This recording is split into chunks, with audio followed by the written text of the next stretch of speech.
800 years ago, history itself was erased. An entire century, the Void Century, was buried beneath layers of lies, propaganda, and unimaginable bloodshed. From that darkness emerged the world government, an institution that claims to represent balance, justice, and unity, while concealing the brutal truth of how the world was truly conquered and controlled. For decades, the world have chased the great mysteries, the meaning of the will of D, the terrifying power of the ancient weapons, and the long-lost promise of Joyboy. These questions have consumed scholars, pirates, and revolutionaries alike. Yet in our obsession with these legends, we fail to notice something far more horrifying hiding in plain sight. At the center of the world stands the empty throne, a symbol meant to represent that no single ruler stands above all the other. A throne designed to remain vacant forever, ensuring that not even one person could ever claim dominion over the world. But this symbol is a lie, carefully crafted, deliberately maintained, because the throne is not empty. Someone sits upon it, not a ruler chosen by nation, nor a figure acknowledged by the world's population, but a sovereign whose existence alone dismantles everything the world government pretends to uphold. A ruler who governs from the shadows, untouched, unquestioned, and unseen. And today, we reveal this man's identity, because Imu may not simply be an immortal tyrant, but a lingering echo of a queen lost to history, a name deliberately erased, a legacy twisted into absolute control.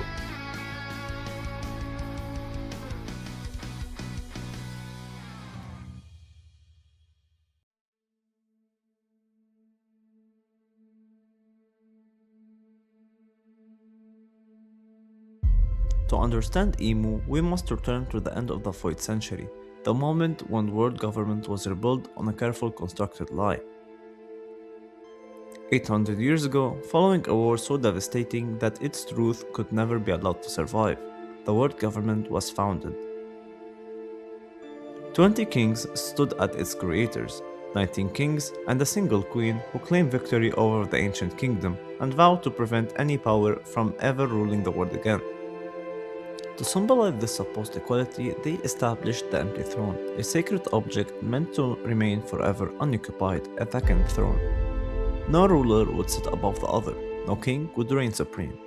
To further legitimize this promise, 19 of these monarchs abandoned their homeland and ascended to the holy land of Marishwa, serving their ties to their nations and declaring themselves celestial dragons, beings who ruled without borders, law, or consequences. From that moment, the world was reorganized into a rigid pyramid of power. At its base were the slaves, stripped of name, rights, and even identity. Above them were the non-affiliated citizens, people who exist outside the world government protection and were treated as expendable. Above them stood the affiliated nations and their citizens, granted safety only through submission. At the top of the structure were the monarchs, kings and queens, who ruled their nation but answered ultimately to a higher authority. Above them all stood the celestial dragons, crowned as god of the new world, untouched and absolute. And yet, even they were not the true rulers. Hidden beyond law, history, and acknowledgement was the final and the highest point of the pyramid, the shadow sovereign known as Imu, the true ruler of the world government, guiding the entire system from behind of the veil of the myth. But one monarch never joined the others in Marishwa. The Queen of Alabasta made a choice unlike any other founder. She refused to abandon her people and rejected the divine status offered by the celestial dragons. Official records claim she simply returned home and allowed Alabasta to remain a founder nation of the world government. Yet that return never happened. The queen vanished without explanation.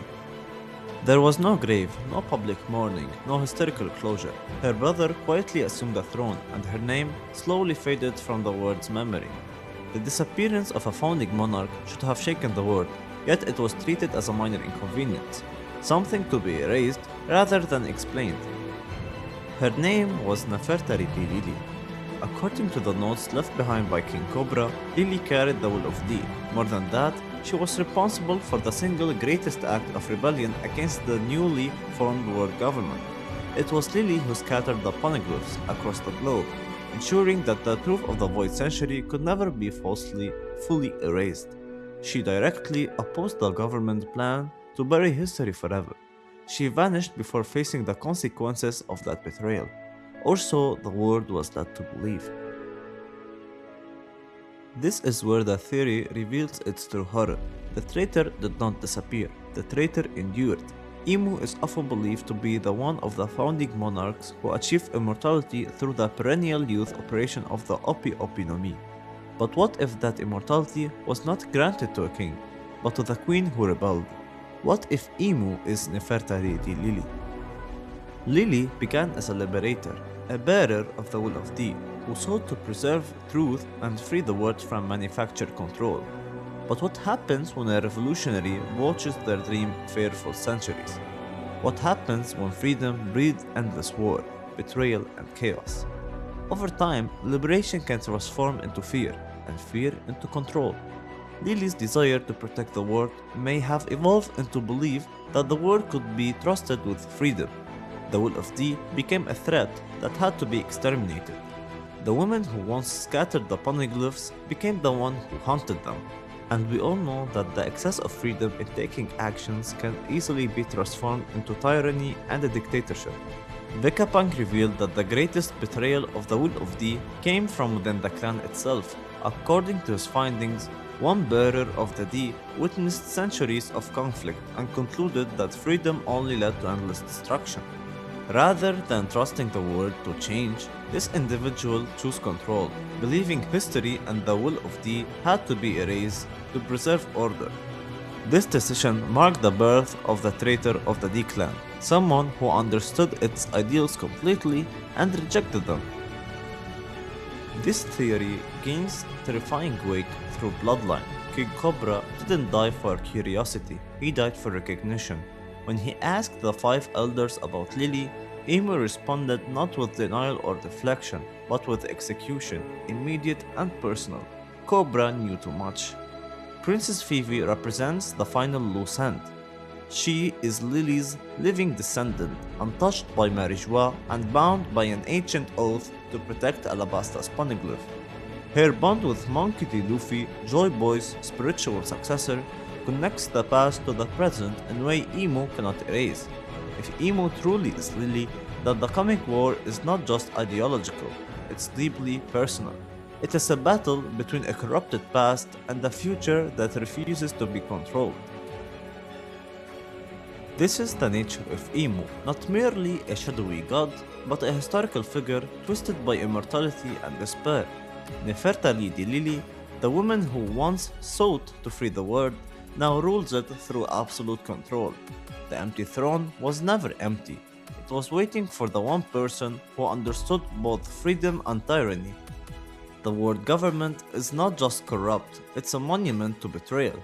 And when Monkey D. Luffy finally confronts Imu, he will not just be fighting a ruler, he will be fighting the ghost of the Void Century, the consequences of the lost ideals, and the ultimate warning of One Piece, that even the purest dream can rot if it's forced to live forever. What are your thoughts on this theory? Let me know in the comments below, and don't forget to like and subscribe for more intrusive discussions of the One Piece world. If you have any ideas for next video, I'm fully ready to do a video on it. Thank you for watching this video, and I will see you in the next one.